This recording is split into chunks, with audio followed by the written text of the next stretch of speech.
Hi అండి. ఏంటి రామ మందిరం అనుకుంటున్నారా? కాదండి, మా వైజాగ్ ఎంపీపీ కాలనీ అప్పుగారిలో కట్టిన రామ మందిరం సెట్టింగ్లో చేసి లోన్ అయితే 60 అడుగుల విఘ్నేశ్వరుడు అయితే పెట్టారు. మొన్న సెలవులు ఇచ్చారు కదా, మేమైతే చూడడానికి వెళ్ళామండి. మా వైజాగ్లో ఈసారి అయితే చాలా పెద్ద బొమ్మలు పెట్టారు గాజువాకలో. అక్కడికైతే నాకు వెళ్ళడం అవ్వలేదు, కానీ మన సెలవులకైతే ఇది చూడడానికి వచ్చానండి. చూసినంటేనే రామ మందిరం మనం ఎలాగా చూడలేము, కానీ రామ మందిరం ఇలానే ఉంటుందని ఇలా సెట్టింగ్ చేసి పెట్టడం చాలా హ్యాపీ అనిపించింది. లైట్ సెట్టింగ్లతో చాలా బాగుందండి. చుట్టూ కూడా ఎగ్జిబిషన్ అయితే పెట్టారు. చూస్తున్నారా, సెలవులు అవ్వడం ఆ రోజు జనం మామూలుగా లేరు.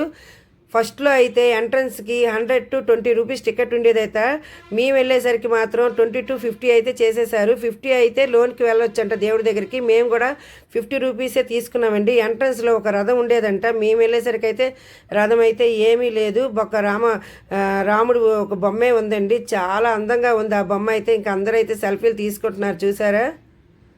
మేమైతే ఇంకా 50 రూపీస్ ఎంట్రన్స్లోకి వెళ్ళిపోయామండి, ఎందుకంటే చాలా జనం ఎక్కువగా ఉన్నారు.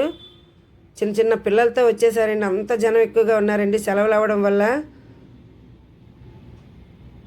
చూస్తున్నారండి ఎంత జనం ఉన్నారంటే అంత జనం ఉన్నారండి మేము వెళ్ళేసరికి మాత్రం. ఇంకా మనకి ఎంట్రన్స్లో రాముడికి సంబంధించిన పెయింటింగ్ అయితే వేసి ఉంచుతారు పైన. అవన్నీ ధర్మకోట్ సీట్స్తోనే చేశారండి. చాలా బాగా సెట్ చేశారు ఇవన్నీ. విఘ్నేశ్వరుడు కూడా చూడడానికి 2 కళ్ళు చాలు అంత అందంగా ఉన్నారు బ్లూ కలర్లో. చూస్తున్నారా.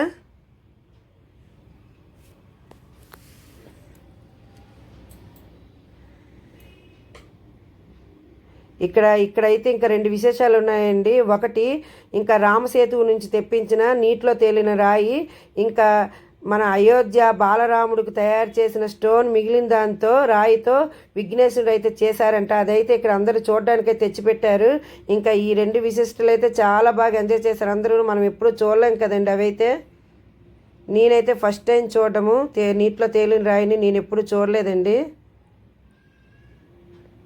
ఇంకా 50 రూపీస్ టికెట్ తీసుకున్న వాళ్ళకి మాత్రమే లోన్కి అయితే పంపించారు.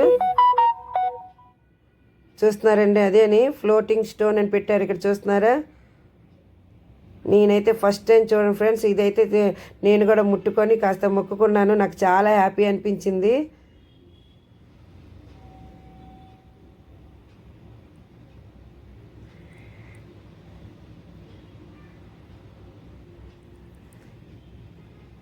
మాకు వైజాగ్లో గాజువాకలో కూడా చాలా పెద్ద బొమ్మలు పెట్టారండి. అవి అయితే చూడడానికి నాకైతే అవ్వలేదు. చూస్తున్నారండి, అదేనండి విఘ్నేశ్వరుడు. బాలరాముడు తయారు చేసిన రాయి, మిగిలిన రాయితో తయారు చేసిన విఘ్నేశ్వరుడు అట్ట మనం చూడడానికి అయితే ఉంచారు. ఇంకా బయటకు వచ్చేసామండి. ఎగ్జిబిషన్ బాగా ఎంజాయ్ చేసాము. చిన్న చిన్న వస్తువులు నేను కూడా కొనేసుకున్నాను. ఎవరైనా చూడనట్టుగా ఉంటే కంపల్సరీ చూడండి ఫ్రెండ్స్, చాలా బాగుంది.